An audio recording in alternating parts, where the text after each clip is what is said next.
So hello students, हम लोग अभी स्टार्ट कर रहे हैं एग्जाम्पल 1.12 एनसीईआरटी का। ये अगेन वही गॉस लॉ इलेक्ट्रिक फील्ड से रिलेटेड है। ठीक है, इसमें फ्लक्स के बारे में इंफॉर्मेशन वगैरह सब होगा और यही सब चीज़ें इसके बारे में। इससे के बेस पे क्वेश्चन है, 4 पार्ट हैं इस क्वेश्चन में, तो आई थिंक बहुत सारी चीज़ें क्लियर होगी। और ये भी क्वेश्चन बहुत इम्पॉर्टेंट है board exam point of view से, क्योंकि आजकल ये जो है ज़्यादातर इस तरह से क्वेश्चंस आ रहे हैं। ओके, तो देखिए इसमें क्वेश्चन कह रहा है कि आपको electric field is uniform, positive direction है ना, is in and in positive x direction it is positive x. Means अगर एक्स पॉजिटिव है तो इलेक्ट्रिक फील्ड भी पॉजिटिव है, और वो आपको गिवन है क्वेश्चन में इलेक्ट्रिक फील्ड की वैल्यू। इसमें 200 आई कैप मतलब अलॉन्ग पॉजिटिव एक्स डायरेक्शन। ठीक है, वो कब है? जब x ग्रेटर देन 0, यानी कि पॉजिटिव एक्स एक्सिस के अलॉन्ग। और electric field is equal to -200 i cap, यानी नेगेटिव एक्स एक्सिस के अलॉन्ग है ये वाला। ठीक है, कब? जब x की वैल्यू खुद नेगेटिव हो। और क्या बोल रहा है, किस में है ये सब? Electric field right circular cylinder of length 20 centimetre और रेडियस 5 सेंटीमीटर। मीन्स ये वाला अगर सिलेंडर है तो इसका ये जो डायमीटर हो गया, तो ये आधा पोर्शन 5 सेंटीमीटर है और ये भी 5 सेंटीमीटर हुआ रेडियस, और ये पूरी की पूरी लेंथ 10 सेंटीमीटर है। ठीक है, और बोल रहा है and the other is at -10 centimetre.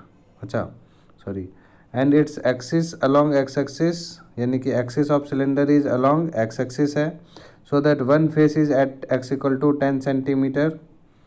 अच्छा, ये टोटल लेंथ 20 सेंटीमीटर है, और ये हमारा जो है मतलब ओरिजिन है, मीन्स वाई एक्सिस बोलेंगे, ये एक्स एक्सिस है तो ये वाई एक्सिस। ये वाला जो इसमें बोल रहा है क्वेश्चन में, फिर से पढ़िए।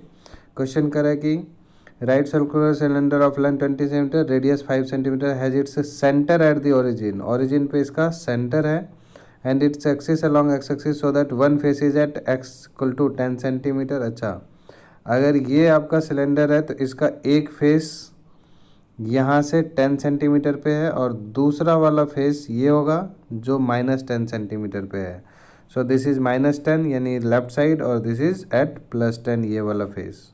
ओके, और ये डायग्राम भी नीचे दे रखा है, उसमें आप ध्यान से देखेंगे तो ये सारी चीज़ें आपको समझ में आ जाएगी। ओके, अब बोल रहा है कि other is at x equal to मैंने what is the net outward flux through each flat surface. First part हो गया फ्लैट सरफेस के द्वारा। तो अब देखिए सिलेंडर, अगर ये ऐसा सिलेंडर है तो उसका फ्लैट सरफेस कौन सा पोर्शन होता है? ये वाला, है ना। जैसे सिलेंडर आप जानते हैं बेलन है ना के शेप में होता है, तो ये वाला जो सर्कुलर एंड होता है इसको हम लोग कौन सा बोलते हैं? Flat surface.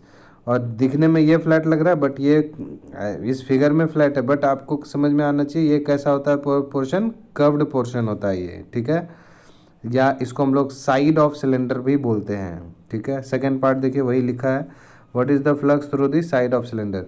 यानी फर्स्ट पार्ट में हमसे ये बोल रहा है फ्लैट सरफेस यानी सर्कुलर एंड्स जो है दोनों उसके थ्रू चाहिए फ्लक्स, और सेकेंड पार्ट में इसके साइड के थ्रू फ्लक्स चाहिए। Okay, so third C part बोल रहा है कि what is the net outward flux through the cylinder. ठीक है, नेट आउटवर्ड फ्लक्स चाहिए।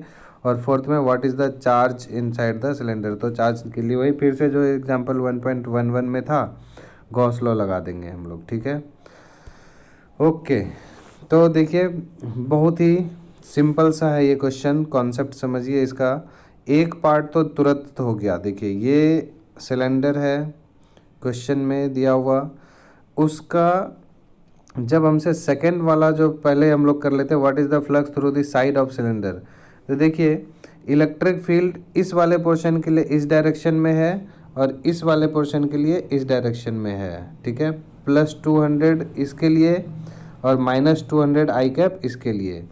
ठीक, तो electric field along x axis है, तो जो हमारा साइड ऑफ सिलेंडर है उसके ऊपर हमेशा जो एरिया वेक्टर का डायरेक्शन होगा वो हमेशा, चाहे आप कर्व सिलेंडर के कर्व के आप हाथ से उसको करके देख लीजिए सिलेंडर को, या कागज़ से फोल्ड करके, हर हमेशा एरिया वेक्टर उसके परपेंडिकुलर होगा, हर हमेशा उसके परपेंडिकुलर होगा। ठीक है, सरफेस पे, लेकिन एक्स एक्सिस के साथ वो एंगल कितना बना रहा है, वो भी 90 डिग्री। ठीक है, तो सरफेस पे परपेंडिकुलर, एक्स एक्सिस के साथ भी परपेंडिकुलर, तो थीटा 90 या इस वाले एक्सिस के लिए -90 है ना। तो यानी या तो थीटा जो है वो +90 या तो -90, तो cos 90 कितना होता है 0। तो जो फ्लक्स हमारा है सेकेंड पार्ट में, flux through side of the cylinder, तो फ्लक्स इज इक्वल टू क्या होता है ई डॉट एस, है ना। तो एस, और इसका मतलब है ई डॉट एस, तो ई एस कॉस थीटा, और थीटा 90 डिग्री है तो फ्लक्स 0 हो गया, यानी कि साइड ऑफ द सिलेंडर यानी कि बी पार्ट इसका आसानी से हमने क्लियर कर लिया। इसका आंसर क्या होगा 0। ओके, अब देखिए इसमें फर्स्ट पार्ट जो है वो बोल रहा है कि what is the net outward flux through each flat surface. Okay, चलिए हम लोग फिगर में इसको दिखाते हैं आपको। फिगर ये रहा, ठीक है, अरे यार ये है, ठीक। अब देखिए इस फिगर में net outward flux through each flat surface, तो पहले हम लोग क्या करते हैं, इस वाले सरफेस के लिए बात कर लेते हैं। ठीक है, इस फ्लैट सरफेस के लिए इलेक्ट्रिक फील्ड पॉजिटिव एक्स के लिए इधर था कितना 200 आई कैप। ठीक है, ओके, और डेल्टा एस इस वाले सरफेस के लिए एरिया वेक्टर भी इधर ही होगा। तो फ्लक्स क्या होता है, flux is equals to E into E dot delta S, है ना, या टोटल फ्लक्स निकालना है तो एस ही हो गया, तो खुद बुक में लिखा है तो हम लोग उसी को फॉलो कर लेते हैं। तो डेल्टा एस कितना, डेल्टा एस भी आई कैप, समझ आ रहा है। तो आई डॉट आई कितना होता है 1, तो 200 into delta S. Delta S अब क्या होगा, डेल्टा एस हमारा छोटे से सरफेस कौन सा ये, तो ये कितना होता है पाई आर स्क्वायर। क्लियर है, तो ये जो फ्लक्स हो जाएगा हमारा वो कितना हो जाएगा, flux is equal to 200 i dot delta S, तो आई वो ख़त्म हो गया। ठीक है, और मतलब आई ख़त्म हो गया क्योंकि उसका मैग्नीट्यूड क्या है, जैसे आई डॉट डेल्टा एस, तो इसको हम लोग क्या लिखेंगे, magnitude of I, magnitude of delta S, और कॉस 0 डिग्री, क्योंकि दोनों के बीच में थीटा 0 है तो कॉस 0 1 होता है, तो 1, तो आई का मैग्नीट्यूड 1, तो सिर्फ क्या बचा डेल्टा एस का मैग्नीट्यूड। तो डेल्टा एस का मैग्नीट्यूड हम लोग क्या लिखेंगे, तो ई इलेक्ट्रिक फील्ड कितना 200 इंटू डेल्टा एस यानी पाई आर स्क्वायर, पाई आर कितना 0.5, इसका 5 सेंटीमीटर रेडियस था, तो 0.05 का क्या हो जाएगा होल स्क्वायर। ठीक है, ओके, मीटर में चेंज करेंगे 5 सेंटीमीटर को, तो इसकी कैलकुलेशन देखिए 200 इंटू 3/4 को 3.14 लिया है बुक में, और 5/100 का होल स्क्वायर। ठीक है, 5/100 इंटू 5/100। ओके, तो यहाँ से आप देखिए ये 100 से ये 2 जीरो ख़त्म हो गया।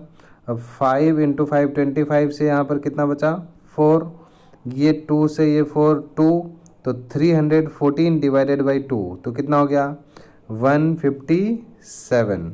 Okay, so this value comes out to be 157, so it should be 1.57, mistake, अच्छा एक वो डबल जीरो भी था ना आपका कैलकुलेशन में, है ना। 5 इज इक्वल्स टू 200 इंटू, है ना, 5/100 इंटू 5/100 था, और इंटू में 3.5 की वैल्यू। ठीक है, तो ये 1 0 2 0 यहाँ से कैंसिल आउट हो गया। उसके बाद 5 इंटू 5 25, हाँ ठीक है, तो 2 से ये 4, यहाँ पर देखिए वो 3.14 है, तो 314 नहीं 3.14 डिवाइडेड बाई 2, तो ये कितना आ रहा है 1.57। Got it. सो इसके लिए इस वाले सरफेस के लिए हमारा फ्लक्स की वैल्यू कितनी आ गई 1.57। क्लियर है। अब देखिए लेफ़्ट वाले सरफेस की बात करते हैं हम लोग। लेफ़्ट वाले सरफेस में देखिए इलेक्ट्रिक फील्ड का डायरेक्शन इधर की ही तरफ है, और एरिया वेक्टर भी इधर की ही तरफ है।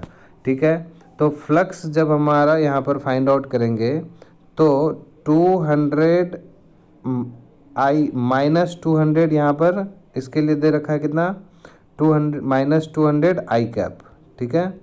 और डेल्टा एस किधर की तरफ है यहाँ पर, अब देखिए इलेक्ट्रिक फील्ड इस डायरेक्शन में और डेल्टा एस भी इस डायरेक्शन में है, लेकिन अब यहाँ पर ध्यान देने लायक बात क्या है, i dot delta s, i की वैल्यू मतलब x unit vector along x direction, और डेल्टा एस किधर है, x direction, negative x direction. I है unit vector along positive x और delta s along negative x, तो इन दोनों के बीच का एंगल कितना हो गया 180 डिग्री, और कॉस 180 डिग्री कितना होता है -1, ठीक है। तो इसलिए यहाँ पर -200 पहले से था, तो -200 इंटू -1 इंटू डेल्टा एस हो जाएगा, ठीक है। समझ आ रहा है, तो माइनस इंटू माइनस फिर से क्या हो गया प्लस, तो प्लस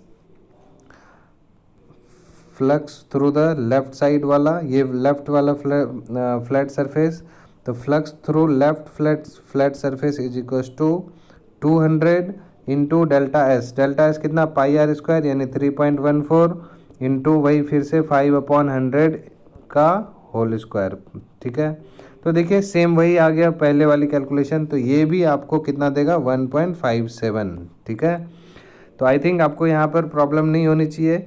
ये ई डॉट डेल्टा एस यहाँ नहीं देखना है, क्योंकि जो इलेक्ट्रिक फील्ड है उसमें आई कैप भी लगा हुआ है, तो आई कैप डॉट डेल्टा एस की वैल्यू हम लोगों को यहाँ से -1 इंटू डेल्टा एस मिली, ठीक है। ये चीज़ ध्यान में रखना है इस क्वेश्चन में। अब देखिए हमसे दोनों यानी कि दोनों सरफेस, फर्स्ट पार्ट में हमारा क्या था, दोनों सरफेस के थ्रू हम लोगों को फाइंड आउट करना था कितना इलेक्ट्रिक फ्लक्स, ठीक है। तो फ्लक्स थ्रू लेफ्ट साइड हमारा आ गया 1.57 और राइट साइड के लिए भी 1.57, समझ में आ गया, कोई दिक्कत नहीं। अब देखिए बी पार्ट का आंसर हमने कर ही लिया है, इसका आंसर 0 है।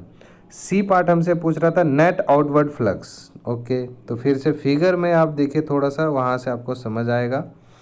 देखिए क्वेश्चन कह रहा है कि नेट आउटवर्ड फ्लक्स, ठीक है। तो यहाँ से जो फ्लक्स निकल रहा है वो इधर की तरफ है, मतलब जो इलेक्ट्रिक फील्ड मतलब फ्लक्स का कोई एक्चुअली में डायरेक्शन नहीं होता है, लेकिन यहाँ पर आप देखिएगा electric field dot area vector का जो आ रहा है वो दोनों इसी डायरेक्शन में है, तो फ्लक्स यहाँ पर जो भी होगा वो इस मतलब उसका डायरेक्शन तो है नहीं, तो आउटवर्ड ही लग रहा है, इनवर्ड तो कुछ लग नहीं रहा है, ठीक है। इनवर्ड आउटवर्ड इलेक्ट्रिक फील्ड की वजह से है, तो इसलिए उसको आउटवर्ड फ्लक्स बोलेंगे। यहाँ भी आप देखिए इसी डायरेक्शन में है, तो ये भी आउटवर्ड है। और इस सरफेस पे जो 0 आया था, जो साइड ऑफ द सिलेंडर था, यहाँ पर जो 0 आया था ये भी आउटवर्ड ही है, क्योंकि यहाँ पर कोई नेगेटिव चार्ज नहीं है ना। तो तीनों की वजह से जो होगा वो आउटवर्ड होगा, तो इसकी वजह से 1.57, इसकी वजह से 1.57 और इसकी वजह से 0, ये तीनों आपके ऐड हो जाएंगे सी पार्ट का आंसर के लिए 1.57, 1.57 और 0, तो आंसर आ गया 3.14 न्यूटन मीटर स्क्वायर कूलम -2, ठीक है। This is the net outward flux, ठीक। अब फोर्थ पार्ट बिल्कुल ही आसान है, हमसे टोटल चार्ज पूछा था, तो टोटल चार्ज निकालने के लिए हमारा गॉस लॉ बहुत ही हेल्पफुल होता है, क्योंकि हम लोग जानते हैं flux is equals to Q/ε0, तो यहाँ से Q की वैल्यू क्या हो जाएगी फाई इंटू ε0, तो फाई हमारा है फाई कितना आ गया फ्लक्स 3.14 और ε0 की वैल्यू 8.854 इंटू 10⁻⁻12, तो आप वैल्यू पुट करके देखेंगे यही आ जाएगा आंसर, ठीक है। 2.78 इंटू 10⁻⁻11 कुलाम चार्ज है, तो उसकी यूनिट कुलाम बचेगी, ठीक है। तो आई होप कि आपको ये जो है एग्जाम्पल भी समझ में आ गया। तो देखिए अब इसके बेस पे बहुत सारे क्वेश्चंस आप लोग प्रैक्टिस कीजिए, जितना ज़्यादा क्वेश्चन को प्रैक्टिस करेंगे उतना ज़्यादा फ़ायदा करेगा, ओके। Thank you.